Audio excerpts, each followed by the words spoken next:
Good evening and welcome to episode 6 of Reading Between the Lineups, the show that gets to the person behind the Discord persona. As always, I'm your host, DRC, and we've got a really great show for you tonight. Of course, we've got our 30,000 perfect point giveaway that we'll do at the end of the interview. But the interview itself is really why you're here. And tonight, my guest is Pidge. While he's best known for his auction house activity and for his lively banter on the Discord, typically revolving around that auction house activity, he's also an avid competitor in this game, with multiple trips to the Perfect League and even an appearance in the Perfect League World Series. Lost in 7 games. Very competitive player, and as you'll learn in my interview with him, somewhat of a resident data scientist as well, doing a ton with data, doing a ton with experimenting to try to better learn and understand the mechanics of the game, all looking for that edge that's going to put him over the top. So we get into all of that and more, but first, as always, we start off reading between the lineups with a bit of hit and run. And tonight's hit and run segment, which is where I share my thoughts on recent news and discussion in the Out of the Park universe. This was really inspired by a comment I saw on the Discord. The comment was brought to us by Bronzy, who's a Glacier Grizzlies, and he said, "Hey, anyone know how to get back into this game? I've been in a slump a while, and I just have no interest. I want to have interest, but I don't." So first things first, we're 8 months into a game cycle. Like, what video game do you pick up and play 8 months and never have a lull? And it's just pedal to the metal the whole time. So this is entirely understandable, and I'm glad he posted this, because I think that at this point in the game cycle, there's probably more than a handful of people feeling this way. There's probably more than a handful of people wondering what's next for them in this game and if it's time to pack it in. And so what I wanted to do was talk tonight about my take and my answer to this question. How would I respond to Bronzy? How would I respond to anyone out there who feels similarly to Bronzy? And the answer is going to be different for everyone, but I'll share my perspective. So what is one to do? It had me thinking, and really the best way that I could process this was to harken back to my own experience and my own journey in the game. And so let's take a look at that. What was my journey? Well, first I started, I opened my 6 original packs. I had the gusto to throw $5 into the game as well. I opened those packs, spent them on packs instead of buying players, like a true noob. And my first focus was really trying to get my main league team competitive. I wanted to rack up some win. Honestly, I was focused on wins in the entry pool. I wasn't focused on PP generation. Again, showing how little I knew about this game at the time. But I wanted to get wins in my entry pool, and then when I got placed in a rookie league, I wanted to get wins there. So for the first 2 or 3, maybe even 4 weeks, it was just about winning games. And I quickly realized that my ability to fund players, my ability to build a team that could consistently win ahead of those teams in my league that actually had real good players, was very limited. And so I said, well, there's got to be a way for me to accelerate the curve to add better pieces to my team. And that's when I decided to stop investing into that main league team, stop trying to put the pieces in place, and really focus on a tournament practice and the tournament that I chose was bronze. And so all of my perfect point generation went to building out bronze tournaments, building out a bronze tournament roster that could compete, collecting bronze tournament data. This is really where I started my deep data analysis. Get all that bronze tournament data, figure out what the right team was, what the right mix was, experiment with different positions. I spent no less than a handful of hours trying to figure out what was more profitable, Kaz Metsui every day at second, or a platoon of Maury Rath and Fletcher. So definitely spending a lot of time, and really all of my obsessive, and that'll be consistent theme as we go through this slide here, is that I really go from one obsession to the next, and the bronze tournament at that time took all of my obsessive and compulsive powers at that point.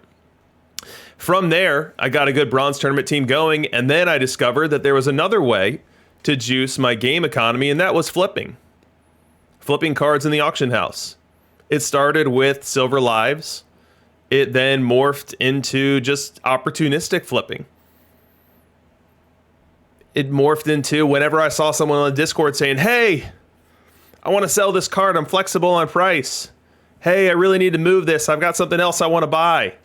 Drop them a line. See if they're very flexible and very motivated, and really trying to supplement what I had built with my bronze tournament team, which my bronze tournament team, I tracked it for months, got well over 1.5 million perfect points in packs from that tournament team alone.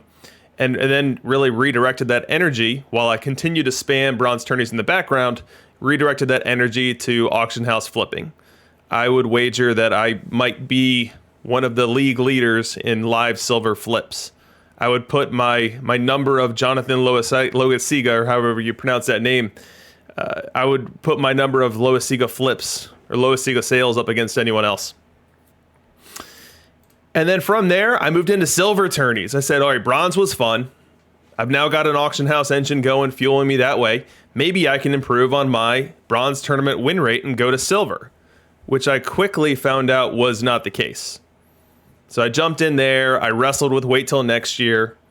I wrestled with Sanji and a couple of the other stalwarts in the Sylvie tournament meta, and it didn't go nearly as planned. And it was probably one of my shorter obsessions in the game cycle. As Wait Till Next Year says in the chat, we too strong. And he was right. I was only able to get my silver win rates around 570, 575, which was less than my bronze win rates. And given that silver tourneys fired less frequently, the value prop wasn't there. So from there, I turned my focus to just surviving in DLL. At this point, I was in DLL. It was a very competitive diamond league, so I'm turning my focus to the main league. And I didn't have a team that could really keep up with the stalwarts that were in that league. So I was just trying to stave off relegation in a given week. If I catch that hot RNG, maybe even flirt with a playoff spot, but just kind of enjoying the banter with the other members of DLL, with Walnut, screwing around and having a good time, really focused on the main league. And then from there, all energy went into Face of the Franchise. Once we saw what it was going to be, once we saw how it was going to play out, once we saw how important it was going to be to do it, I redirected all of my energy. I even sold off probably 20 to 30% of my main league team to fund the speculation and pre-buying of Face of the Franchise. And I did this because I thought it was a way I could skip a step. So I looked at all the other teams in the DLL. They were all better than mine. And they had players like Maze, not Face of the Franchise Maze, but 100 Maze. They had players like Oscar Charleston. They had players like Maddox 100. And so I thought if I did the specking of the Face of the Franchise, I might be able to leapfrog those steps to then be on even footing once everyone had Face of the Franchise done. And it turned out to be true in some respects. Like I didn't ever have to do SE bench because Pudge and Campanella came out, rendering SE bench not needed. So after Face of the Franchise was done, I said, okay, now I've got a team. Now I can win. Now I can have some fun. And so I turned all of my energy into competing in the DLL and trying to find a way to win that league, and was lucky enough to do so. Beat Doc in 7 games. It was incredible. And then from there, it was just grinding in Perfect League. So I had been to Perfectly once with a lucky DLL title that happened during my Face of the Franchise spec. Didn't belong there. Knew I was going to get crushed. Knew I was going to get bumped out. So that happened right around this time period. But when I made it the second time, I said, okay, maybe I can hang around here. Maybe I can make some noise. And so all of my energy and effort went into building a game plan for each day, pseudoing my starters to make myself competitive and get my pitchers in the most competitive situation, figuring out how to extract data on a daily basis to understand the trends in the league and understand that given season's meta, if you will. And it worked out. And I was lucky enough to make the World Series twice and win it once. And that was an absolutely amazing accomplishment. And then from there, I've really been focusing most of my attention into streaming, into talking with you guys, into hanging out with you guys, into doing shows like this. And so this has been my journey. It's been awesome. This is the most fun game I've ever played.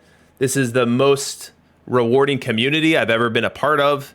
It's been awesome, and I hope that everyone else gets that same level of satisfaction and enjoyment out of it. But again, everyone's journey is different. And so as we look to answer Bronzy's original question, I want to have interest, but I don't. Well, what can you do? Out of the Park, at its core, is a choose your own adventure. So what is your next chapter, if you feel like Bronzy? There are almost limitless directions. You could build a theme team. We see tons of theme teams all over the place. You could build and invest into a theme team, see how far you can take them, see where their ceiling is. Play a new tournament type. I went from bronze to silver, found out that the grass wasn't greener on the other side. Maybe you can do the same thing. Maybe do a bronze cap. Maybe do an SC Open. Maybe just do open tournaments in general. Maybe focus all of your attention on winning the highly sought after special edition cards that are up for grabs. Get into data analysis. Maybe you've gotten to this point in the game cycle and you've never done it. You've always relied on either others to do it or to share insights with you, or you just look at the back of your card stats, or you just look at your season to season player statistics. Maybe this is not a bad idea to get into it now, ahead of PT 22. Maybe roll out a unique strategy for your main. This week, I am rolling 3 full-time pseudos in DLL just to see what happens. I mean, it's definitely for competition. I'm trying to win for sure, but I'm just more curious to see the impacts on a bullpen when 3/5 of your rotation is pitching to 3 batters and having fun that way. So maybe deploy something weird on your main. Do all stolen bases. Go all homers. Go all 3 true outcomes. Careful with that one. That one got Free Dave relegated one season in the DLL. Join or form a friends group. We all know and have heard of the friends groups that are out there. They exist because they're an amplifier of the fun within this game. If you're not part of one, or if you want to join another, that's another way that you can really feed your interest into this game. Or you can just get desperate. Sell it all and rip them packs. Sell every card you've got. Rip packs until you can't rip anymore. And if you don't like what you see, walk off a winner. That's the shifted play. And Walnut, Mac, and Shifted, thanks for the support in the chat. Appreciate it, guys. And then, if that doesn't work it for you, or if you've sold it all, you've ripped all them packs, and now your perfect team stinks, and you don't have any interest in it, play the base game. I'll be honest, I haven't played the base game like at all this season. Maybe there's an adventure waiting for you there that you'd enjoy. And last but certainly not least, you could be the next great troll on Discord. We're always working through various levels of inventory of trolling on Discord, and I feel like we're at a somewhat of a trough right now. We don't have as many trolls actively lurking on the in Dishnet's playground here on the Discord. We don't have that many trolls right now. Maybe you can be that next great one. Maybe that can be fun for you.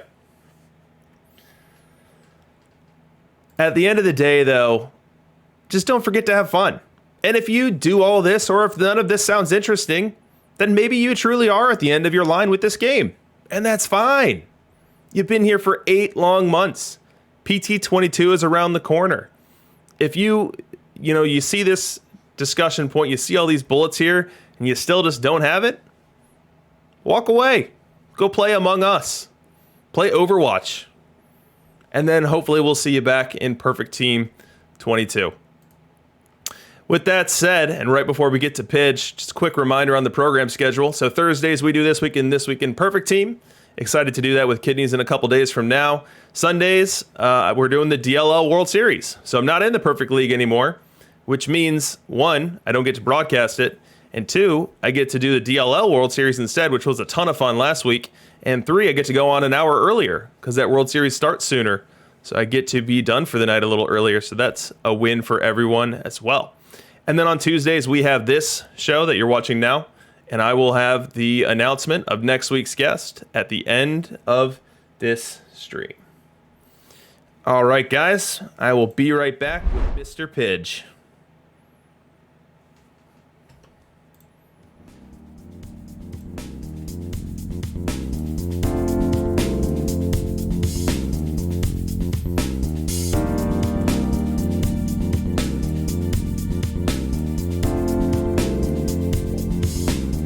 Joining me tonight is Mr. Pidge, the one and only Pidge. Auction house savant, Perfect League competitor, nearly Perfect League champion as of a couple weeks ago. Pidge, how are we doing tonight?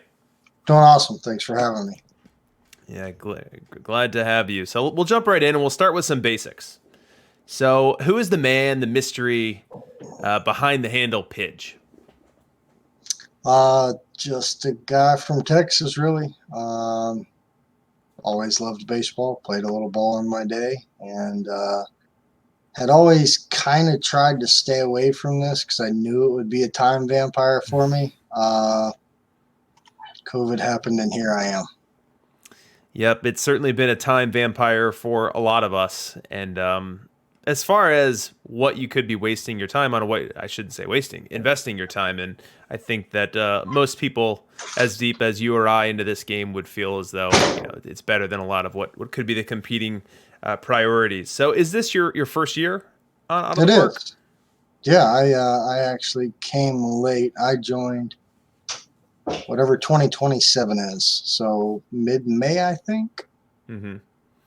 And so you jumped in mid-May, and how quickly did you figure out that the auction house was going to be your playground? A buddy told me that they had an auction house, and that's what got me to get on here in the first place. I really enjoyed playing the auction house on the Madden games, and it was always just kind of so.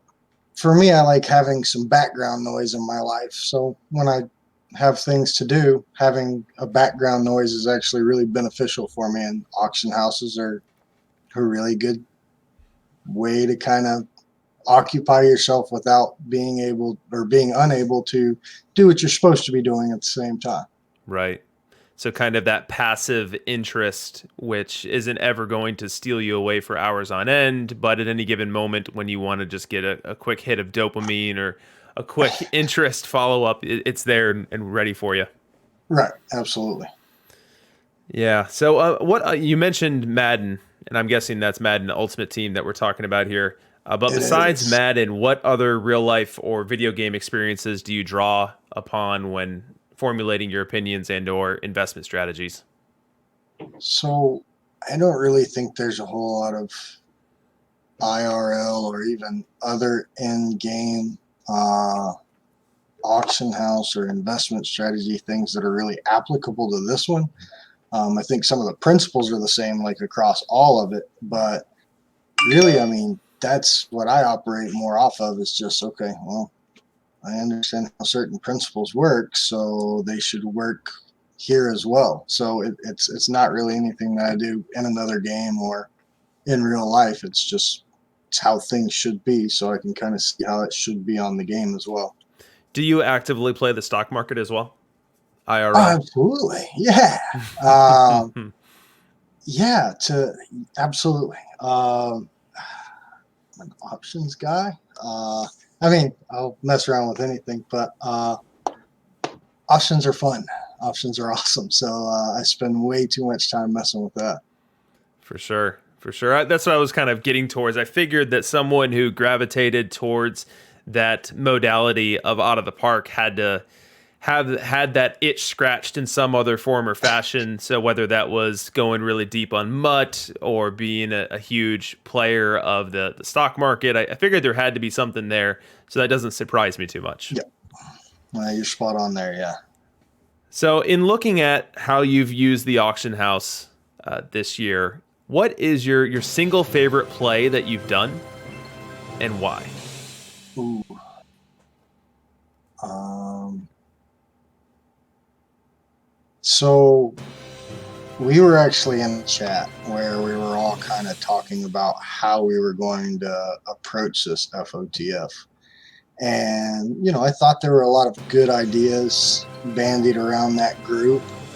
Um, but it just seemed so scattershot. I think I came to a point where I jumped back in the room and said, I'm just going to buy everything. If it's cheap, I'm buying it. Period. No questions asked. And we saw how FOTF worked out, and obviously that strategy worked out. It was a terrible strategy. You don't. I don't think you ever want to say, "Oh yeah, we're just going to scatter shot it all," and actually think you're going to wind up okay. I was kind of hoping to hit something in there, and well, we saw what happened. So yeah, that one was probably my best. I guess my favorite was also within FOTF, understanding that there was absolutely no way that the rest of the missions were going to be as tough as the first one.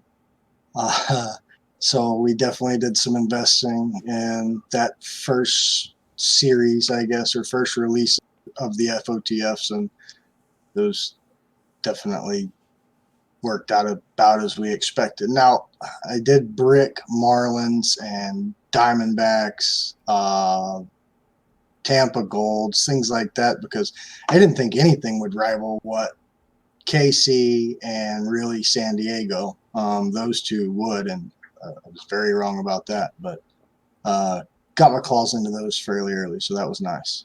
So, how did you serve the multiple masters concurrently? So, Face of the Franchise 1 drops, you come up with your scattershot strategy of having to cover the board for the rest of the teams to come, but then you also recognize that you wanted to invest heavily into the Padres and the Royals. So, how did you go about managing your stack across your accounts to accomplish both of those goals? So, by the time I was done with the original spec, by the time we were beyond, okay, FOTF 1 is dropping tonight, had my entire role into FOTF in general. And one of the things I was kind of telling people I was like, those FOTF diamonds for the teams that didn't come out the first week were going for 25 all week that first week, and I'm sitting here thinking, there's no way this is sustainable. So it actually came pretty much in that 1 week, and yeah, I definitely had some bricks in there because anything that was the tough Pittsburgh Pirates one, I can't remember exactly what it is. Might be the post 40s or the peaks, Sure. or anyways, whichever one was, kind of the tougher one. I was giving those away for 25K back then as well, but I held on to everything that was FOTF 1, and I really just started dumping into FOTF 1 at that point, along with Rockies, Mariners, Diamondbacks, all the rare teams that it didn't work out so great. But yeah, no, after the first drop, I divested all the way from every diamond I had in my pocket because I figured they'd get cheaper at some point or another. What was your Face of the Franchise strategy for the Rays, and did that end up being a brick or a big win for you? I didn't really have one. I didn't go real heavily on the Rays, and when they first dropped, the 20 or so that I did have, they were getting out there immediately. I missed how rare those golds actually were, I guess, because I was nowhere close to that. Night one, I was ready to dump them for 25 or 30, thinking, okay, I'm going to get these things back for 10 or 15 at some point. Well, we know how that story ended. Yeah, so you weren't heavy on Zobrist at that point in time? I was not. I kind of had some conflicting views there because I had heard Chris say, hey, we're trying to prevent bottlenecks, and I'm sitting here seeing one team with one perfect and one diamond, right? So I didn't really think that there was any way they were going to make that, even if it was an either or situation, talk about a bottleneck. So I didn't think that. I did kind of begin to wonder. Someone had mentioned the Ross Young's bottleneck to me, and I was like, well, yeah, I could see them, maybe like having 85 plus or something. And then I went and started doing the math, and I was like, okay, well, there are fewer. But when you actually look at the diamonds, like 85 plus, there would be enough of those for like almost the lower grade Tampa Bay Golds to be the ones that would then be the trouble. And you just didn't want to mess with it at that point. So you just kind of offered a brief little snippet into your process. You mentioned that you did the math on something and then came to the decision that you felt was ultimately the right move. So walk us into that process a little bit. Obviously, a lot of people that play this game don't really have the appetite to or the inclination to get into the auction house. So how about you just share a little bit of your process about how you go about assigning values and assigning numbers and trying to do your best to predict things that are likely to come downstream? Oh boy. Okay. So I'll start off just on Thursday night. Chris adds everybody in Discord. The missions are live. The very first thing I do, and I guess this doesn't apply to spec, but as soon as we know a mission, I go in there and I just analyze the mission. I look at how many cards are available.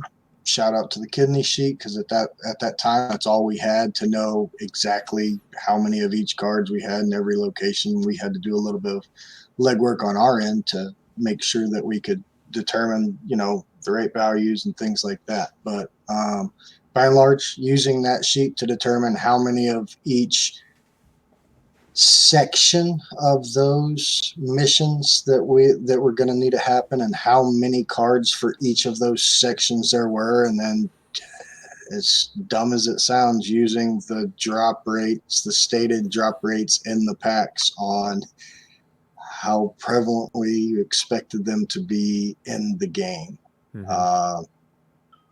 That was a chore, but it seems to have somewhat worked out. So not really disappointed. Yeah. And so that a lot kind of legwork, though. Sorry. I'm sure. That kind of brings me to my next question, and maybe it's the same answer, maybe it's something different. But in general, how are you able to predict market value trends for cards? Whether we're in a relatively stable market like we are now, where all the disruption of the face of the franchise is behind us, and we're now getting things like the SE Boggs market popping up, or the playoff market that popped up. But just in general, how are you able to predict and foresee market value trends for cards? The ghetto Dow, I guess, is what we're talking about, right? Tell us what the ghetto Dow is. Okay. Something I was messing around with a couple of guys in one of my chats about, and we should really be able to kind of index what a market looks like on a given day, based on anything that has components like mission cards. So we would go and look at, and I say we a whole lot in this. What I do isn't just a me thing. I mean, there's a group of people that help me with this, and we're very interactive with one another. We're very open with one another about what we're looking for. But we came up with this idea that we would have a component sector of an index, and we would have a packable sector of an index. And each day, every one of us would have a certain number of cards that we had to go and look up. The component people, they'd be going and looking at specific missions that we thought would be very indicative of how the market was playing at a given time. It was usually not brand new missions, not super old missions. It was that right in the middle of the road mission. Something that had been out about 2 weeks or so. Because, you would expect a bunch of cards to be locked in a pretty short period of time there. And then we'd have someone looking at the components or someone looking at the packable cards as well and just basically writing down what the cost was in a given day. We had 122 total that we were using as our ghetto Dow. And it actually, we kind of thought it was stupid, right? And it sounds absolutely ridiculous. But it was a pretty good beacon as to which way a pretty good bellwether as to which way the market was going to turn around the times that we could kind of see it coming. And what really was a very interesting development for all of us was we probably had a 5 or 6 day head start on a downswing because we started noticing there were almost indicators within the market of when we would start to see a creep down. Get too deep into it, but it had a lot less to do with the very highest end of the cards and a lot more to do with who was buying in the mid market, not buying, at the time Randy Johnson, but who's buying Jerry Royce. And again, it had a lot more success than I think any of us had imagined. And we've tried to autopsy why it's that way, and we don't know. Yeah, that's really interesting. As with any market, theories are a whole lot more abound than there are conclusive laws of that market, and oftentimes it's anyone's guess as to the various factors at play or the cacophony of factors at play that is really driving the market to be what it is. But I find the practice of having the ghetto down, I don't find that to be silly at all. I find that to be really interesting. And if there are a way to automate that, if there are a way to post that, I think that would be interesting to see where it's going. And obviously, if that's a competitive edge, then that's not something that you would want to or be inclined to do so. And I don't fault anyone for looking for competitive edges, but I think that the practice itself is more interesting than dumb, as you termed it. All right, I'll take it. So we've talked about your face of the franchise big play that was a win. I think you've alluded to a couple of flops or a couple bricks, as you put it. But what was your biggest brick this year, and why didn't it work out? There were two. I guess a 1 and a 1A. The first one was team of the decade. I had an idea. So I actually started this game very anti-spec. And come team of the decade time was about the time I was like, the only people that are really upset with these people that are specking are the people that are just going to buy all the cards anyways. It's not the pack rippers. It's not the every other people. It's the people that are going to buy the cards no matter what. And I released a list telling people who I thought was going to be in the 40s, 30s, 20s. That's a wild guess, but I literally screenshotted a piece of paper and said, hey, go get these guys before it goes crazy. And by the time we got to when Chris released it, the prices were actually very reasonable. I was like, okay, that's pretty awesome. Now I'm going to not do it for a week and see what happens, because I thought that toppers were coming behind the last ones, whatever ended with the cap card. I thought we'd get toppers there. Just Jackie. I guess I can only point to Jackie that I thought, and it made sense. It made sense that we were going to get a TOTD topper. But we didn't. I spec'd pretty heavily into a Bobby Matthews card that was, I think it was still around 100K back then. It didn't go anywhere, and you're paying 10K tax on every one of these Bobby Matthews cards. I spec'd on a couple of the cheaper ones as well. I actually thought that seeing how relevant Bobby Matthews was, people would, okay, you know what, I'll justify spending another 30 or 40 to get this cap and lock this Bobby Matthews. That did not turn out to be the case. And yeah, there actually is no 1B. That was by far the worst. I think I was sitting on like 7 Bobby Matthews. Um, and even I was able to flip most of them right around when I got them. You're still out 100K on tax alone when you're paying 13 or 14 in tax. So that was a bad one. And I think And the at other that time, thing The other thing that people need to keep in mind when we're talking about market plays is aside from just the raw ROI, I bought it for this, I sold it for that, take the tax out, you need to think about opportunity cost and time. And so you have a finite set of perfect points, and insert your credit card joke here, but you have a number of bullets, so to speak. And as you deploy those, and however you want to deploy them, whether you're doing big plays like Bobby Matthews or flipping live silvers, you only have so many, and you can turn that stack over as many times as you can to effectively fuel your game economy. So if you buy 7 Bobby Matthews and you come out more or less even, if it takes you 5 weeks to sell those 7, then that's an opportunity cost for you. absolutely. And like you mentioned there, flipping your bankroll. I try to flip my bankroll as often as possible, and having tied up at the time, it's almost like a million.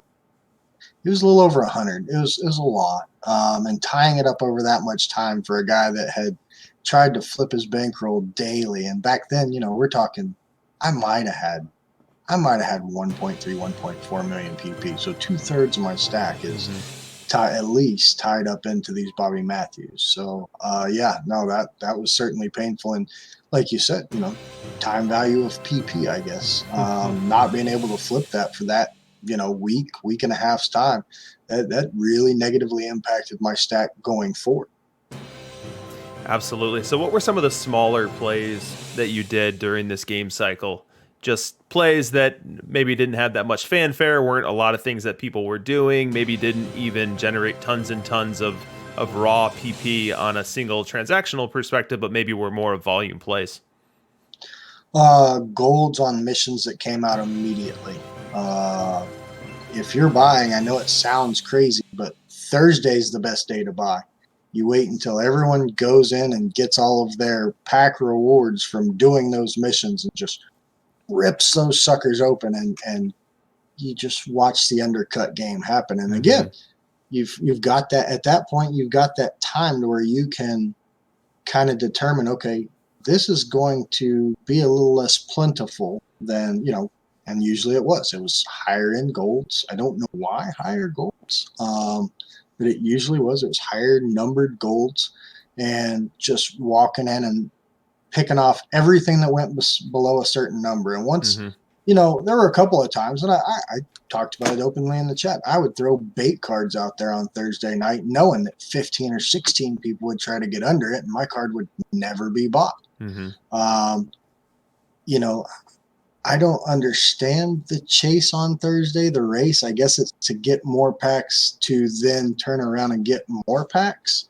But Thursday was always a great buy day. And yeah, volume buying off the higher ended, the 88s, 89s, 87s, on missions on drop night were just amazing. Do you think the reason that those cards specifically, those high rated golds specifically, were profitable is because when people are completing their collections and figuring out which cards they need, they're always starting from the bottom up? So on a given collection screen, it's going to list the 81 before it lists the 87. And if you only need 3 of them, you probably never even get to the 87. I think that may have had something to do with it. That was actually something Deftone had mentioned to me that I wasn't sure about until I kind of started looking at how I myself was doing my missions. I was like, oh my gosh, absolutely right about this. So yeah, I think there's some validity to what you're saying there. So you've got a main team. You've got the Pigeon Town Pigeons. Do I have that correct? Yes. But you also have a number of alt accounts, and all Absolutely. of your accounts are active in the auction house. Obviously, all of them have their own main league as well. Can you talk us through the purpose of your alt accounts and how you use them? Absolutely. the alt accounts are used as basically research tools. Very active in gameplay where I will leave something set a certain way on team A, and the teams are almost always identical. I can't ever get to a position where the opponents will be identical without grouping them up. I have some concerns about grouping them up and the perception that might lend. But teams are absolutely identical, and I toy with all things. I toy with what happens if I pull defensive subs out of my lineup. I toy with how do I get more pinch hitters on the field and situations, because the AI just won't do it for me. Almost everything I do with the alts is for, as pathetic as it sounds, research purposes. For science. For science, absolutely. And they have taught me a few things, a couple little tricks where I'm actually pretty confident that people aren't deploying these things that I have found just by having a number of teams that are exactly identical to one another and just changing one. You got a control, you got a variable, right? That we're actually doing science, and it's awful. Shouldn't have said that. That's going to be as bad as math when we're done. But it's true, and I have figured out some things that I myself wouldn't have been able to figure out. Now, I know other people had force benching my pitchers. I was not aware that was a thing. I know BFF had known about it for a while. I figured it out on my alt teams. Again, just jacking around and changing something that the rest of the teams aren't doing. As far as the auction house, my teams aren't actually involved on the auction house other than buying and selling the cards that are on the team. That was a pretty big misconception for a while because I have the same exact teams. So when I was trying to sell Greg Maddux, there would be 12 Greg Madduxes up on the market. And it was perceived that it was some kind of manipulation used to undercut myself, which just baffled me because everybody hates an undercutter, but they won't hate a person that won't undercut themselves. I always had mine up for robust prices because one of the things, it was basically all SE teams. I wouldn't do the missions to put them together. I'd just buy them off the auction house with $100 worth of seed money. And when I was finished using those guys, I would put them all on the auction house, all for the same price. And they'd all eventually, because at the time, those were actually desirable cards, and someone eventually would come along and grab one. And then I'd have, 9 instead of 8, 8 instead of 7, whatever it was. But there was actually never any fixing or manipulation. It was legit just me putting my teams up. It just happened to be the same exact team over and over and over. So when you had in that moment 10, 11, 12, whatever it was, yogis up on the auction house, that was when you were done experimenting with yogis and you had moved on to a different catcher. And so that was just part of asset disposition at that point? So, no. No. When my teams would get up to gold, I would be left with the choice right then of getting my teeth kicked in at gold or selling off my entire team. And to me, the play was always to sell off my entire team because eventually, at some point in this game cycle, the cards will depreciate to the level where these teams that had no chance of competing at gold can someday compete at diamond or better. And you got to remember, these, other than setting it and forgetting it for the week and then going back in and looking at the data afterwards, I wouldn't touch. So, there wasn't going to be any micro strategy that would get me through. So when I'd get to gold, I'd sell the whole team off. And yeah, y'all see 8, 9 yogis up, and then the next team would come up the next week and you'd see, 9, 5, 3. Yeah, so you'd see 9 up one week, 5 up one week, 3 up one week, 4 up one week, and they'd just basically be doing the elevator. My understanding at the time was that selling off your team, not tanking. I still think that to be true. If it's not, then I guess I'm self-reporting here. So I'm hoping that's the case. But yeah, that's all that was, and it definitely got a little blown out of proportion. So walk me through that pacing one more time. So you get to gold. You know Yep. you can't compete there. And so you sell your entire team. And so now that team is a shell of itself. And it's a certainty to be relegated to silver. And then in silver the next week, you do what? So what I was doing, because I didn't want to have teams that, oh my gosh, this guy's got 900K. Yeah, his team sucks, but he's got 900K. I always thought that was really unfair. So the first time through, all the way up, when I got done, I'd buy a Tris, thinking, Oh. okay, 4 weeks later, when I'm going back the other way, Tris. And then the next time I'd go back up, I'd buy. A lot of times it was Roger Connor. Sometimes it was Jackie. It was something that I thought at that time, and gosh, I would feel so bad for a team trying to do this when we went through FOTF. But at the time, it was pretty solid because that Tris would also he would perform to the point to where, even when my team wasn't doing great, I could still make a few PP on my way back down, and I owned a Tris. So that was always the plan, is just get up, buy the best investment I thought I could at the time. And there were just a couple of occasions when FOTF came out, I started buying rando diamonds. And those teams couldn't get back down, but it turned out to be worth it that they were stuck getting their teeth kicked in every week at gold, because while the team sucked, it was quite valuable by the time the FOTF pieces were needed. So that was pretty cool. Yeah, interesting. So you basically ride the PP wave up with your live SEs. You get to the point where you're going to break. You sell it off, and then fall the way back down. With the proceeds from the sell off, you buy a permanent piece, and then repeat the process until you've Yep. got a sustainable team that can compete at gold and above. And the first time you get really excited, you always go hitters first. I'm actually in a group that works now with just startups, like entry to rookie, and seeing how much we can make. I have to find better use of my time.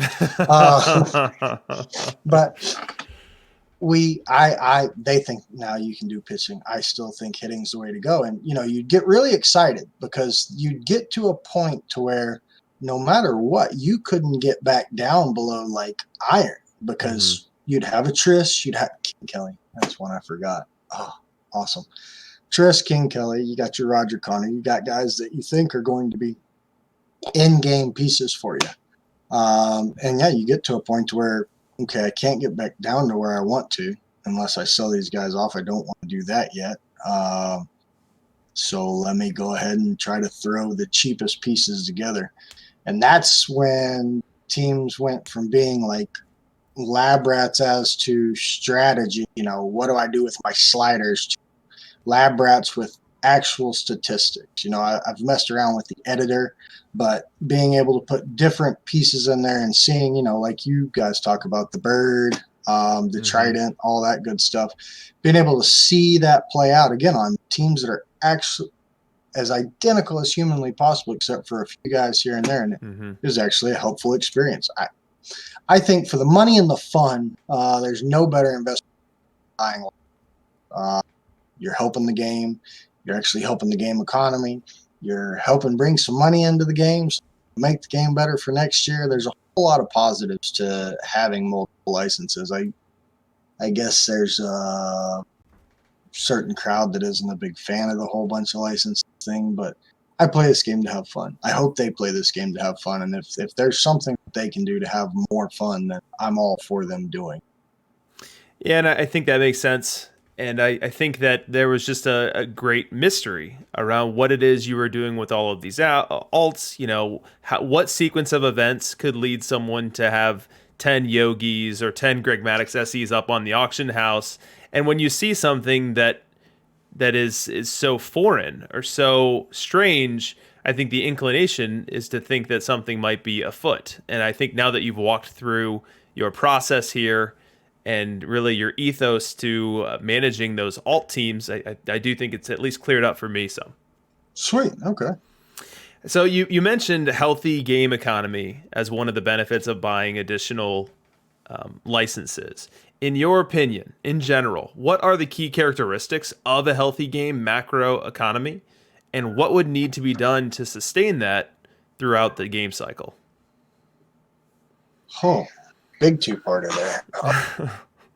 Okay, so one of the most important parts of having a healthy economy is just like the economy that we hope for, right? The people on the bottom will spend a bunch of money and help the people on the top, and the people in the middle kind of get to go both ways with each.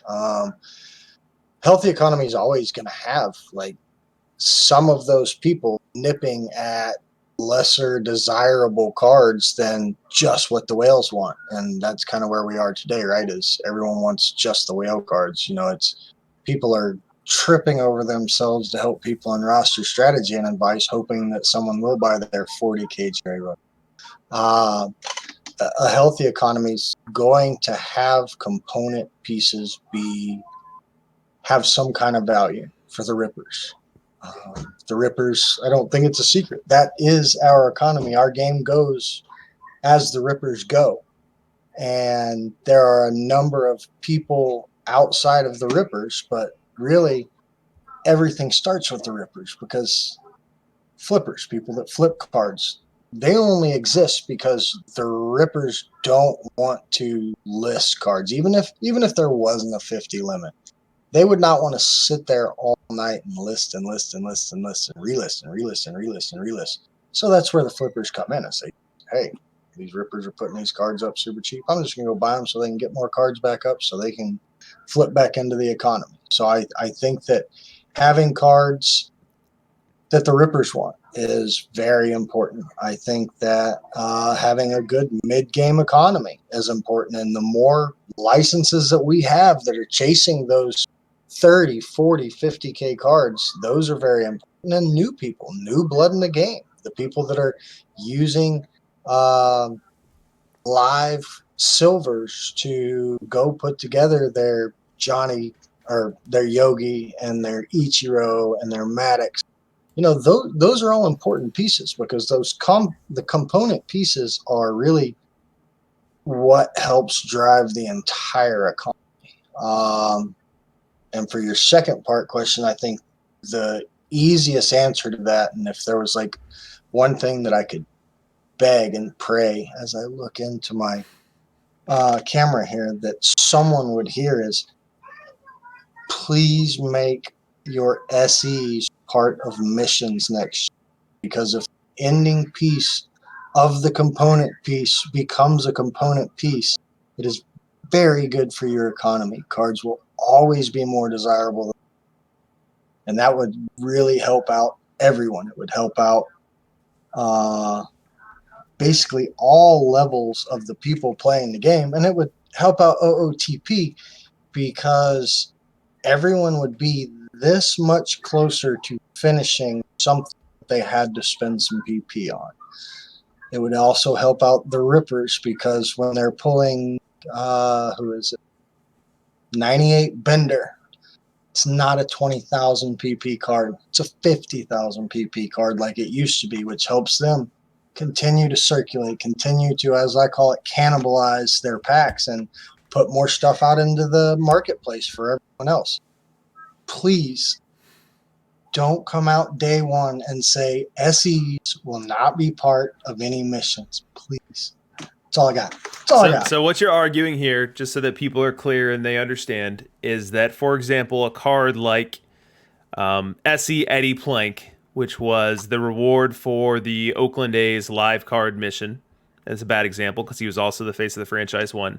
But pick, Greg Maddux, Yogi Berra, whatever, would then become, at some point down the road, a component piece to some other SE, to some other collection. And that you feel as though that would be a positive market force, which props up the market for the rippers, for the mid-level, for the low-level. Absolutely. And if you just kind of walk through it yourself, like name one card that we have in the game that wouldn't be more valuable if the SE that it made was more valuable or had even the opportunity for some potential value down the road. So I think you stole a lot of the meat out of my next question, but I'll ask it anyway in case you have a different answer or you want to take it a different direction. But in Okay. general, what was your opinion of the collection missions that we had in PT21? I thought the missions were good. I did. I understand that, certain people have certain frustrations about not hard enough, too hard. I think that's going to be the case with almost every mission. I thought the missions were really good all the way up to and including FOTF. I thought those were put together well. I thought that some of the missions were more fun and just very minimal upgradey kind of thing. So not everyone had to go spend like 300 real world dollars worth of PP on a card. I thought those were awesome. I have had a little bit of struggles with the last couple of missions. I don't think I've been real quiet about that either. I think the blend of the Boggs mission is what we could see that would be kind of fair and reasonable on both sides. Hey, you're going to need a new card as part of the component of the mission, but here's some old cards. The problem is we locked so many cards in on FOTF, and I think I said this in the chat the other day. OOTP's a business. They're here to make a buck. I mean, and that's got to be okay. We've got to be okay with that. And having new component pieces in, I think it's a good idea. It's a way to flesh more packs getting ripped, and I'm totally okay with that. I think where they might have missed a little bit with the Boggs is you've only got one. And looking at my numbers, I think we're like 46 Boggs is where I thought we would be. I'm actually taking a peek just real quick, but I think we're going to wind up somewhere in the neighborhood of 46 Boggs based on my guess. Had they done that one a little bit more like, there it is. Had they done that one a little bit more like postseason 1, 2, 3, I think that would have been a whole lot cooler. Still going to be, a 400 or 500 PP card, and a whole lot of people would be spending that 400 or 500,000 PP. Might have said 400 or 500 the first time, but yeah, I think having new cards be a part of the missions is totally okay. I just think that you really have to be careful there. You really have to kind of look at what your drop rates on those cards are going to be to determine, okay, well, is this mission going to be all that we thought it was going to be? But as Chris says, they're learning.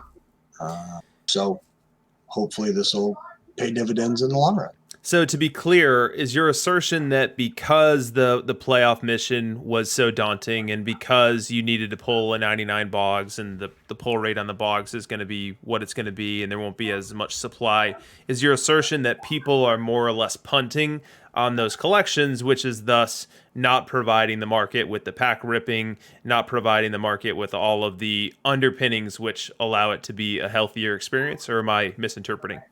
No, I think you're spot on, and I appreciate you giving the TLDRs for what I say. You being one of the people that is in some side chats with me, you realize how kind of everywhere I am with my thoughts. So I do appreciate that. No, I think you're spot on with that.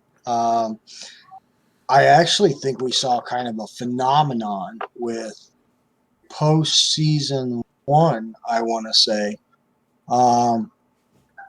I think the demand slipped so badly for postseason 1 that, like, you saw the cards head for the toilet. Like these cards that for weeks, for a couple, I think until postseason 3 dropped, you were still 300K or so for any of those postseason 1 diamonds. And I think you can run out today and get them for, like, if you're patient, 40K. I do. I think that the fact that so many people for so long in that mission said, you know what, just not going to do it. Buy a Con Dios, buy the Mo when he comes out, which is actually not going to work out for once. Are going back now and they're completing this mission, but because demand was so low for a long period of time, the cards don't have a whole lot of value. And that one kind of sucks for OOTP because, again, they're in the business here to make a buck or two, and they want people cycling PP through. And when the card that realistically should cost 100,000 PP today costs 40,000, that's not good for us, and it's not good for them. And do you think that the effect that you're outlining there had anything or had a lot to do with the toppers that we ended up getting?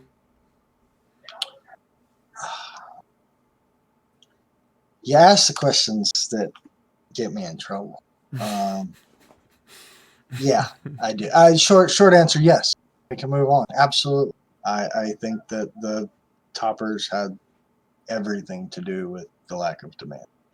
Just because people didn't see Ruth as a clear upgrade for DH or left field, and because Mariano is quote unquote just a reliever. Now, I think everyone agrees that the Mariano card is very interesting.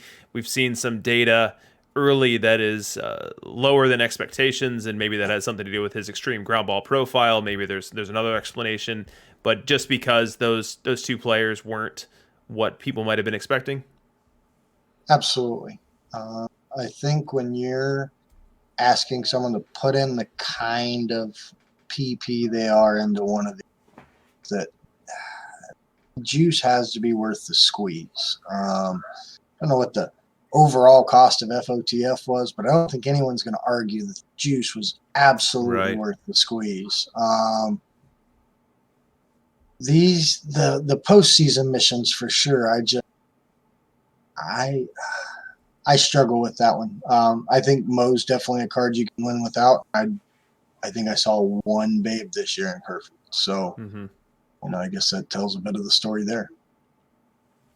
So speaking of other things that you've openly voiced your displeasure about, we can talk about the out of the park developer Matt situation a bit here. So how did that situation make you feel, and what really brought you to terms with it enough to put it aside and keep playing the game?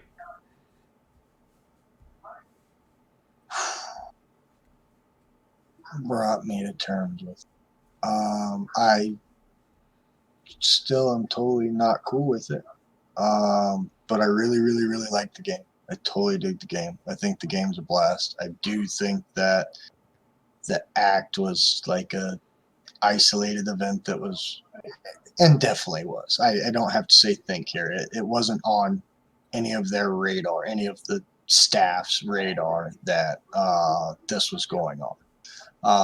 So I think that's really what I came to terms with. Was like, hey, you know what? This is like an insider trading thing. It's not great. The reaction probably was less desirable, but really it was like a dude that just kind of misled some people. And that happens all the time. I mean, we're in 2020, baby. I can give you plenty of examples of times where that happens in the real world these days. So yeah, that's how I got past it. Just understanding that, hey, sometimes you get duped. And the reason that I bring this up to you specifically here is because it mostly had an impact on the auction house, which, as I mentioned at the top, is really your playground. So I think that was probably part of why you had such a visceral response to it and such a public response to it. Now, what would you tell people that opted to leave the game at that point in time? I would tell people that if you were having fun, and I look for other games out there. Other than Among Us, I'm not really digging anything else right now. So if you're having fun playing the game, you should probably come back and play the game. I don't think something like that's going to pop up again, and I can promise you the reaction of the staff is going to be markedly different.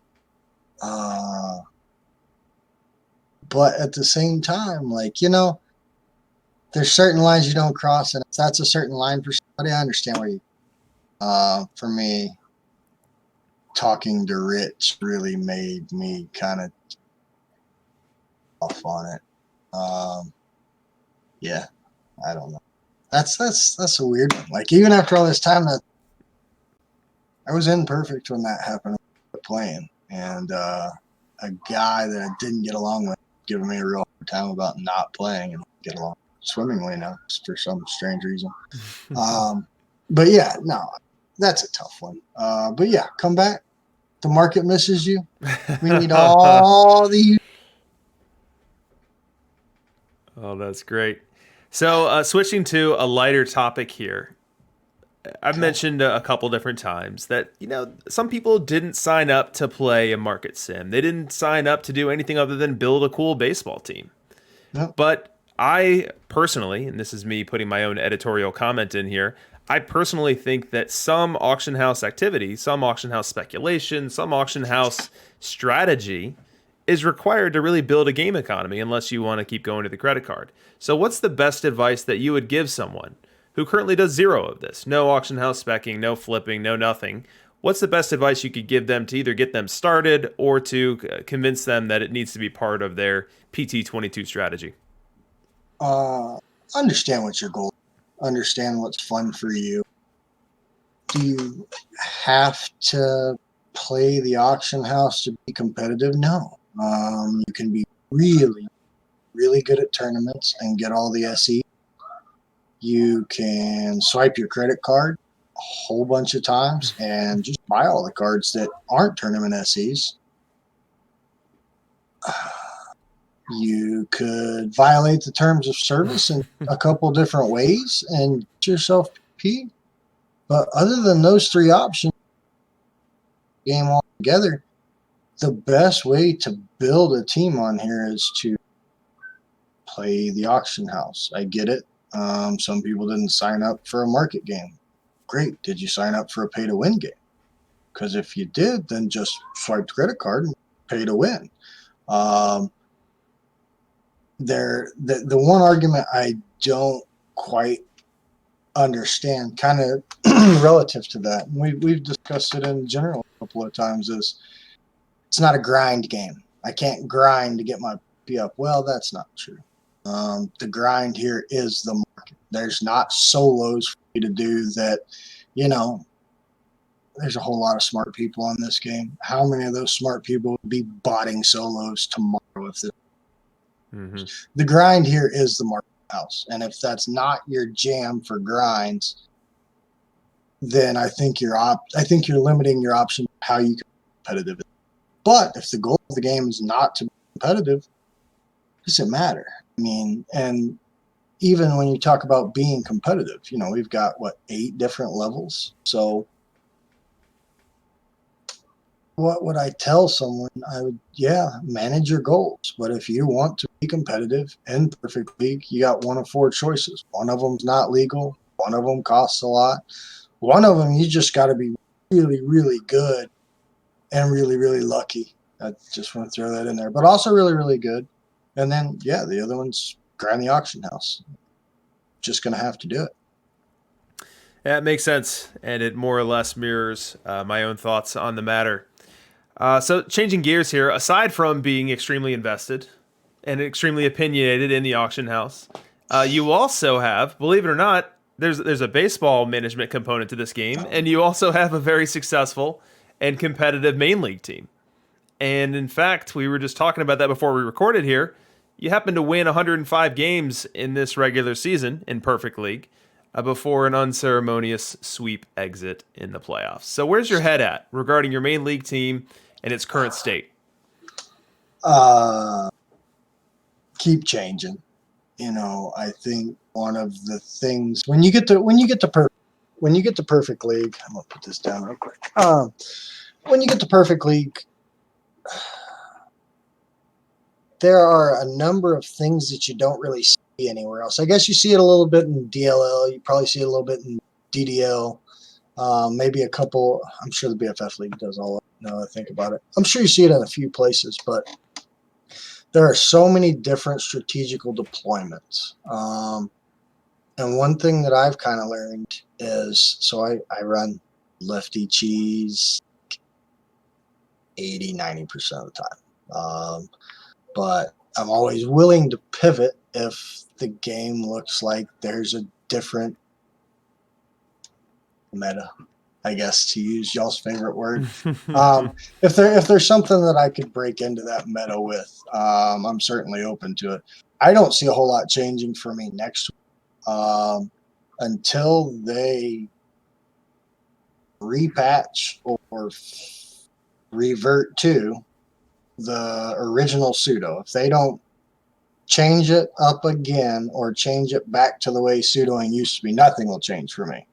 I think it's unfortunate, but as the game stands now, I can take the game out of a player's hands by deploying my pitchers in a certain way. And if that's how we're going to play this game, that's how I'm going to play the game. So, yeah, I'm not changing nothing. Mm-hmm. I don't think that'll be a very popular answer, but this is what we have, right? And trying to win, like all the people that argue against market playing is, oh, we're playing a baseball game, we're playing a sim to win. Okay, well, we've done what we've done with the pseudo, and this is how I feel is my best win. Mm-hmm. So, I ain't the only one. What do you spend more time doing? Applying your lessons learned to building and strategizing and microing your main league team, or fiddling around in the auction house? I do very little fiddling around on the auction house is pretty much dead. Like I'll run through 10 minutes filters when I wake up and hop on the game and placement is in the morning. And then it used to be right before TWIPT would start. I'd fiddle around for 10 or 15. Or I'd go to bed, I'd filter around for 10 or 15 minutes. So, I'll probably spend 45 minutes a given day on the auction house now. And that's really just looking for things that I think may be undervalued based on how much that card is supposed to sell for, not what it's going to be in next, because I'm done with that. So that's a little bit of a shame. But no, I still spend a pretty good chunk of time on the team and working on strategies there. So it would easily at this point be working on my main team for sure. So next, tell us about the projection system. And I don't know if that's even the right nomenclature for it, but it's got a fun acronym, and you can share it if you want. Okay. But I'm curious how you went about building that, and I'm curious how it has the ability to spit out things like, okay, it's telling me to start this guy and not that guy, and it's saying to do this in this situation and that situation. So some of the assertions that you've shared in some of our shared discords, I find to be very mature, and so I'm curious, really, what that's all about. Okay. So we've shortened it. It's not actually an acronym because it's not words. It's just capital letters I came up with. We've shortened it to DIP. It used to be DIP and a swear word, but it's just DIP now. I started messing with that, I guess about 2 months ago. It was kind of like I guess it was more like a 4.1 of what I was doing with but then I was actually taking out in-game data and putting it into the model as it was happening. So I know that's an awful explanation. I would take the results of games. I would take the actual game logs of games and start parsing out what was occurring in the game itself. And from there, I went to, okay, what are the statistics that lead to these outcomes, dice rolls, whatever you want to call them. And from there, my model started telling that this is the person I want to play in this part. This person I want to play in lefty cheese. This is the person I want to play in a righty cheese part. I want to play this person in a lefty cheese part because I'm facing David Price. I want to play person Y in a righty because I'm still facing David Price. It's kind of like your matchup analyzer with sequencing, if that makes sense. It's like going down the possible outcomes with your matchup analyzer and then sequencing them. if that makes any kind of sense. No, it does. It does. Okay. I think it's a more evolved version of the matchup analyzer to be able to contextualize park, lineup, opponent, uh, which is really underpinned by all of the data collection that you have. Sweet. I'll take it. All right, so I'm going to give you a huge gift right here. I'm going to give Sweet. you the ability to put together your perfect path to winning your first perfect league title. Who do you beat in the first round? Who do you take down in the second, third, and then who do you beat in the World Series? I take you down in one, Okay. so it can be on the stream. And again, we've discussed a lot of stuff over the times now. So that one would mean a lot to me.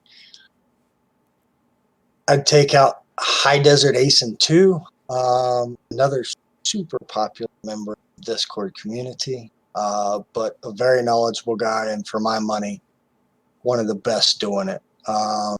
And I'd take him down because it would be like a student beats the master kind of thing.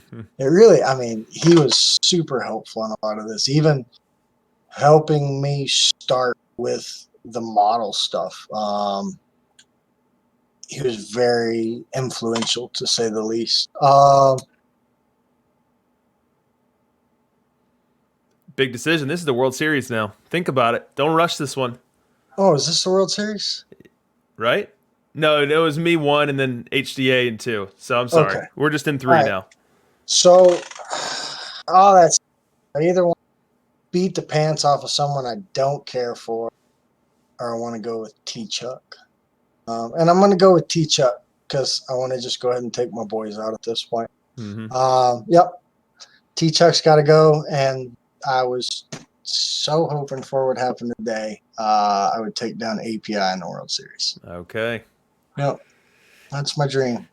All right. Well, you heard it here first. So it's Nomads, HDA, T-Chuck, and then API in the final.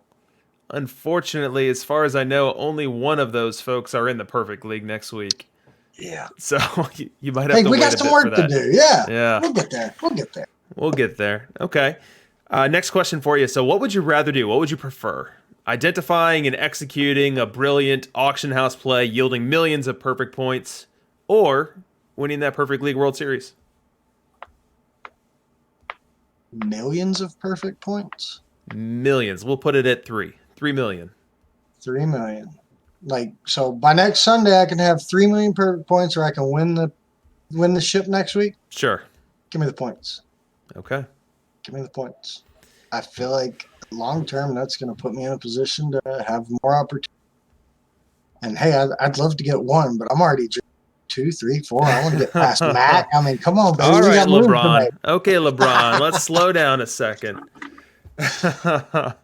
So next I wanted to move on to really a segment about your theories and ideas. One thing that's always fascinated me about the way you play this game is how you're never short on ideas, and I think we've learned so far during this interview how you're testing and how you're observing some of these potential phenomena. So why don't you walk us through some of the theories and ideas that you've had about this game, and I'll throw out a couple of ideas that you've shared with me in the past. So one being that you don't want to start too fast. Yeah. Another being that it's not a bad idea to have suck sponges, or whatever terminology you used, where you have someone in your lineup that doesn't hit at all, which allows everyone else in your lineup to hit a little bit more. Why don't you walk us through some of your prevailing theories, if you're able to share them, and maybe share a couple theories that you've had at one point in time and have put to bed. Okay. And again, don't give away the golden goose here. If you've got No. something that's going to put you in the Perfect League World Series every year for the next 10, keep that one to yourself. But what you feel comfortable sharing, we'd love to hear it. So I just want to caveat this. DRC, you and those guys get to hear, y'all get to hear the things that I say out loud without putting them through the dome. So yeah, you've heard some real nonsense. I do believe in starting slow. I strongly believe in starting slow. Did I start slow this year? No. Okay. Well, I caught every dice roll this year, so it's a bad year. It's hard to but win I do- 105 starting slow. Yeah, no kidding. I do believe in starting slow. I think that there are some underlying statistical data points that help you pull yourself out and get better rolls if you start slow. If your team is competitive and just not winning games, I think starting slow is very helpful. If you've got a non-competitive team, good luck to you. I really hope you roll hot for a week. But yeah, if you've got a competitive team, I think that is the way. In fact, since we're talking about other ones, we'll come back to the suck sponge. When I'm bad now, I stay bad. And it's one I was talking with our guy API about just the other day. If I get into a game where I get my teeth kicked in, I just go ahead and let my teeth stay kicked in the next game. So if you look on my schedule, a lot of times you'll see multiple double-digit blowouts, one behind the other. That is, my bullpen got blown out, and I'm refusing to replenish my bullpen, hoping I can catch a big run differential in the negative direction. I know it's dumb. I've told my buddies I know it's dumb, but I'm going to keep doing it until it stops working. I also think it helps because I generally carry a plus Pythag, and I think it kind of helps with that, kind of leveling it off to where, okay, my Pythag isn't as insane as it probably should be in certain situations. So yeah, that's the real pie in the sky one right now. I do believe in Suck Sponge. Truly believe in Suck Sponge. I'm going to go and get real close to the television right now, or real close to the monitor right now, so I can give you a decent example. Yeah, while you're looking that up, I mean, I can think of just throwing out Pudge VR. Knowing that he's not going to hit anything, and really you're replacing Maurer there, who might be around a league average bat, but just going ahead and accepting Pudge's suck in exchange for his great defense, and then the theoretical boost to those around him, right? Yeah, letting Ricky bang out VR in the same scenario, having Ozzy on period. I mean, I do. One of the things I've kind of started moving towards, actually, which I guess is pretty anti-meta. I'm not really worrying about contact anymore. I don't mind having a high Ks because I actually think there's a certain level that I can get to and can't get over. So, once I get fairly close to that, I'm playing with house money. Like, it's almost like I've edged off a piece of what negative outcomes I could be seeing, which I think is why I have fairly decent years in my full righty nerf part from my right-handers. I generally have a pretty good Hornsby with everything but average. I think he actually hit for this year.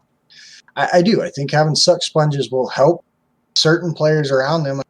They can be their own suck sponges in a way if you put them into bad situations, which, again, I know it defies logic.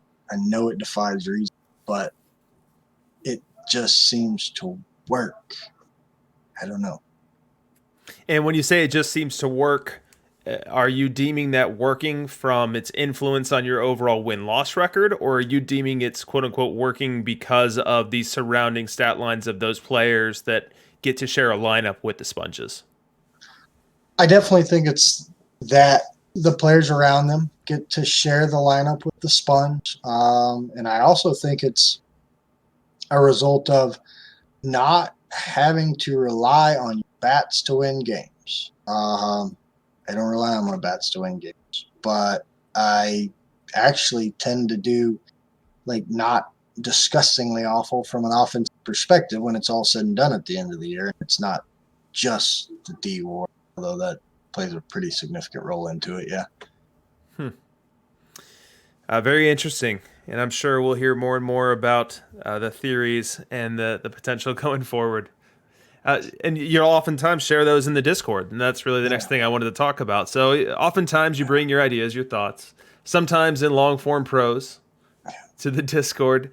And honestly, you've ended up in some semi-heated exchanges about thoughts and opinions you've shared, or oftentimes when there is a chat storm going on the Discord, you can be found within the middle of it. Why do you think you're a bit of a lightning rod for polarizing opinions on the Discord? Well, I can tell you that they're for very valid reasons. If I'm pissing someone off, they're probably right in being pissed off. I know that sounds terrible, but like, if I feel strongly on something, I'm not just going to yell over that they're wrong. I'm going to try and give the reason for why I think that I am right. And I know that rubs a lot of people.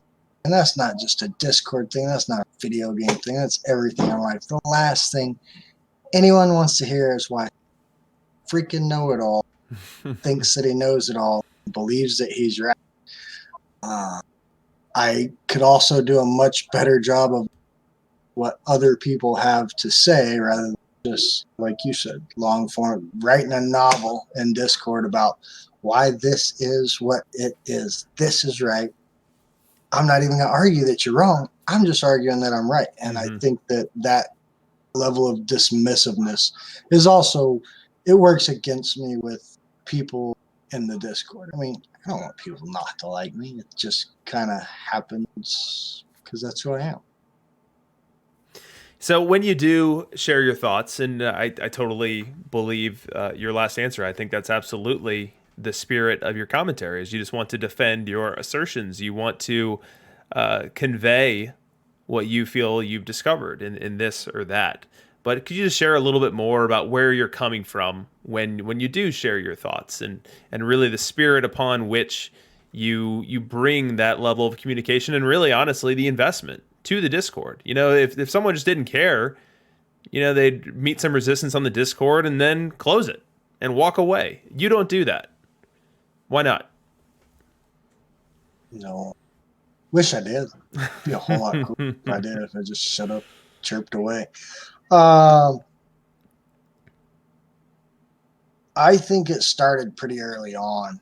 I actually thought I think there's a ton of good advice on Discord. I think that Discord helped me be a better player of the game. I think there's a whole lot of great advice on there. I do think there is some very self-serving advice on there sometimes. I think that, especially from a market perspective, there's some highly misleading information on there at times. And that's oftentimes where I'll really be willing to get it popping. I got into it. Another guy that I actually pretty decent now, but at the time, he just, every time I'd say something, he'd have something else to say. But he was saying, you know, I think that this is what you're going to see from the Diamonds the rest of the time we're in the game, or the rest of FOTF. Well, I don't remember what the exact line was, but it was, you might as well buy the Diamonds now because they're not getting it.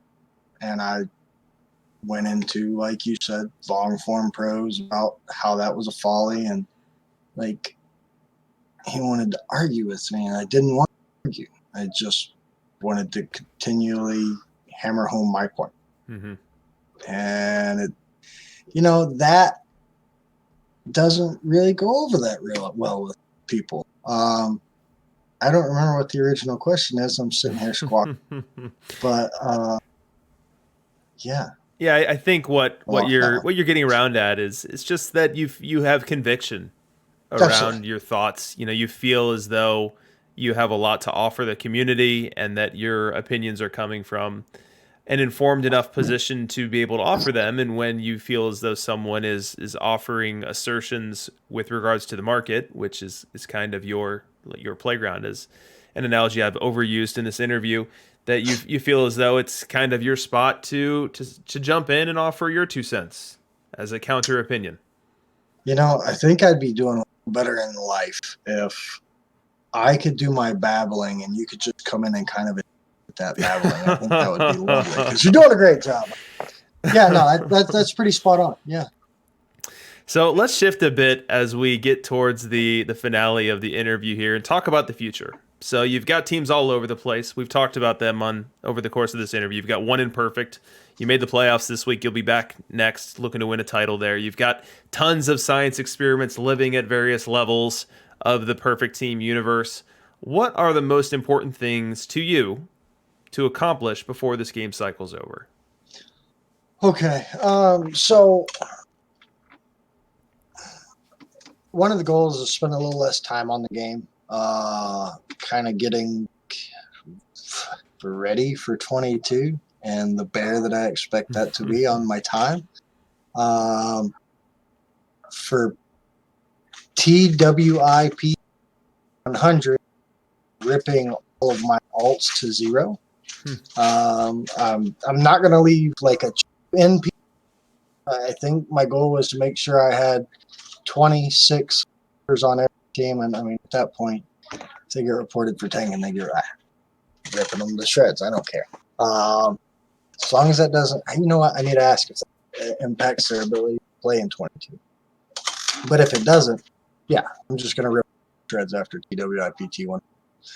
I think Chris has some absolute heat in the can for TWIPT 100. So that's been like my burn down thing. My main had 1,039 packs that I inexplicably haven't ripped yet because everything's becoming less valuable. But hey, TWIPT 100, woo. I would like to win a Perfect League championship. Last week sucked bad. I had 2 chances. Was that in 7? You went down in 7? I went down in 7. I had a crack in 6, a crack in 7. One of the problems, you know what? If we were playing with this week's game style last week, I would have felt a lot. But it is what it is. Could not win a road game last year. Same story as this year. Just I'm not going to win games on the road. Not what I'm trying to do. But yes, no, I definitely want to win a Perfect League championship. I would like to win a Heinsohn. I have not done that yet. I have not done a PTCS, but I think that's asking too much. Now we're getting wish listy as opposed to things I'd like to accomplish. But no, I think of the ones that I enter a whole lot. Oh, an SE Open because I just added those. I'd like to get an SE Open too, I guess. But I'd like to win one of the major disciplines, one of each of the major disciplines. That'd be fun. And then be less engaged and involved in the game for a couple of months. I think Thanksgiving to me seems like a good breakout time. We got a huge family, so coming around Christmas, probably not going to get much of me anyways. Content's done in January. So yeah, for me, this is a bit of a down period. And like my favorite thing to do is be on the auction house. There's nothing to do on the auction right now. Should OOTP find a way to reignite it? I mean, that'd be awesome. Yeah, I'd probably modify my plans, as geeky as that sounds. But yeah, no, I mean those are really the big ones to me. At this point, I feel comfortable with what I've learned this year. I definitely think there's a whole lot for me to learn on the managerial side still. And I certainly hope to continue to do that, mainly talking with good people that care a lot about the game and do their best to better understand the game as much as they can. But yeah, I guess that's really it. Is now it's just chasing superlatives. That's terrible. That's terrible. All right. Well, last question for you. And if we were wish listy before, we're getting even more wish listy now.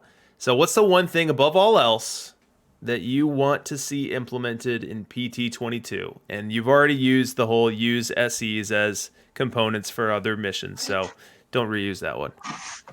Okay. Well, that's too bad because that is absolutely number 1 on the list. But number 2, I mean, I've got a few things. Okay. I think that it would be really great if the content was actually a little more creep next year. We started with a bit of a power creep, and then we kind of hit this power plateau, and now we're like crawling on all fours. The creep is just like so now. The upgrades on the cards are so minimal. Like Boggs. Boggs is a great card, but I'm taking Trish Speaker, Roger Connor, Rogers Hornsby, one of those three guys off of my team, and I'll do it. I want more, just like a little upgrade. And in any of those situations, I think I sacrifice defense, which I'm not a big fan of. Anyways, I digress. Wish list for 22. Okay. Don't implement any kind of limitations to people owning a certain number. I get that not everybody likes flippers, but those cards will legit become quick sells for the major rippers. It's not like you're going to get your card cheaper, bro. They're just getting quick sold. Like every level that these people have to do, I don't think you understand how much you do. I don't think a lot of people out there, you've been around a couple serious rippers. You understand that like they have no time or desire to deal with what a flipper is willing to do. So I think limiting like ownership or of a number of cards, I think that would be really bad. So I want to see no change there. I would like the original pseudo to come back. Although I'm cool with the current one, and if they put up some more, that's fine. It's just going to make the margin bigger. But I would like to see it come back. I like the week on mission packable. I think that needs to be a thing. I think that needs to be a deal. I think that was really beneficial to the market, how steady that could be. Like people even then could tell you, hey, here's when you need to buy, here's when you need to sell. X cheaper now, you can expect card to cost you more because of X, all this crazy stuff.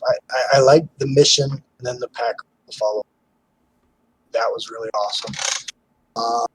And I really, really hope get away from like true new content deep into it.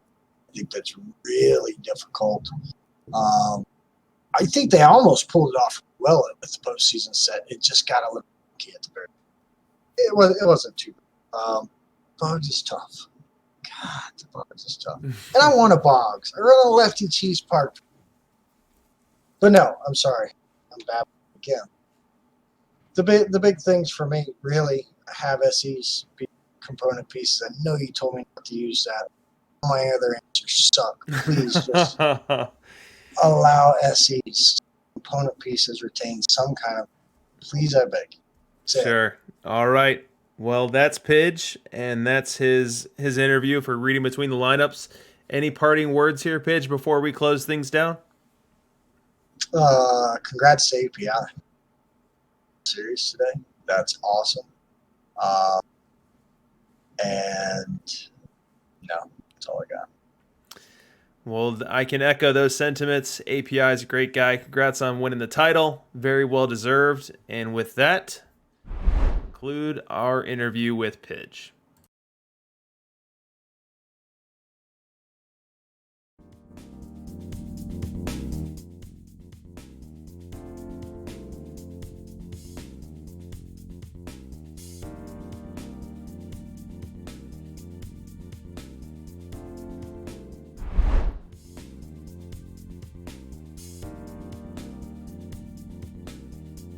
And I'm back. So that was our interview with Pidge. I loved it. Real quick, before we do anything else, let's open our giveaway. So here on my streams, 3 people walk away with 10,000 perfect points each time. And so in a moment's notice, I'm going to open it up. And we're going to call it the Pidge Perfect Point Giveaway. And you will be entered into it by typing !ticket, and it is open. And tickets are flying off the shelves. Awesome. So while I let that run for a couple minutes, I just want to thank Pidge. I thought it was a great interview. I thought that he was very open, very candid. Really was not hiding behind any words and was happy to talk about a lot of things, even at one point saying that he's getting himself in trouble, which I don't necessarily agree with. I think he was within his bounds here. And I think that we also better understand now the spirit behind the fervor that he brings to debate on the Discord. And that was one of the big takeaways for me through that discussion. You know, he's not a guy who's trying to one up in a conversation, not a guy trying to be the smartest guy in the room, but rather someone who just has deep conviction about his beliefs on what he's discovered, and just a cavalcade of data behind those discoveries to suggest that they might have legs, and he just really can't let that go without getting his 2 cents in. I was also surprised to learn of the extent of that dedication to the craft. You know, running all of these mirrored teams and doing so purely for the purpose of science, purely for the purpose of understanding nuance within the game, being able to run all these mirrored teams and monkey with one setting to try to get an edge and try to observe some phenomena within the game. I found that very interesting. All right, we'll go ahead and draw our drawing now. So we've got 36 people in there now, and we will close the drawing in 5 seconds. 3, 2, and 1. And we'll draw 3 winners. First winner is DC Cubs 44. Congrats to you. Second winner is Red Lady Nick. And last but not least is Waddy, who I believe is now a repeat winner. Let me know if I'm wrong on that, Waddy, but congrats to all of our winners tonight. And thank you for watching the stream. And now it's time to reveal. It's time to reveal, folks, who we're going to have next week. Who is going to be headlining Reading Between the Lineups next week? And it's none other than API, the Manchego Cheese, the most recent Perfect League champion, who was congratulated. That was the last, those were the parting words of Pidge. So we're going to have API on. We're going to talk about his recent championship. We're going to talk about DLL. We're going to talk about his work with models, regression models. If he wants to talk about other models, he's more than welcome to it. We're going to talk about his observed statistics, his tournament play. We'll get into it all. Very excited for that. If you're new to the stream, if you've never seen one of these before, please do click the follow. Please do click notifications so that you know when we go live in the future, and give consideration to subscribing. And we definitely had a lot of generosity in the chat today. Chuck, wait till next year. MacJack's dishing out subscriptions for other people. We had MacJack's Walnut Shifted giving out bits. So really appreciate it, guys. That really makes having seen this the stream supported as it is so very encouraging, and really keeps the fire and the passion behind it. So I thank you very much for that. Next show will be Thursday, when we go on right after Chris and we talk about the content that he just dropped this week. I believe is Hardware Heroes. So we're excited for that, excited to see what comes of that. And with that, we're going to wrap it up. So thanks, everyone. We'll see you next time.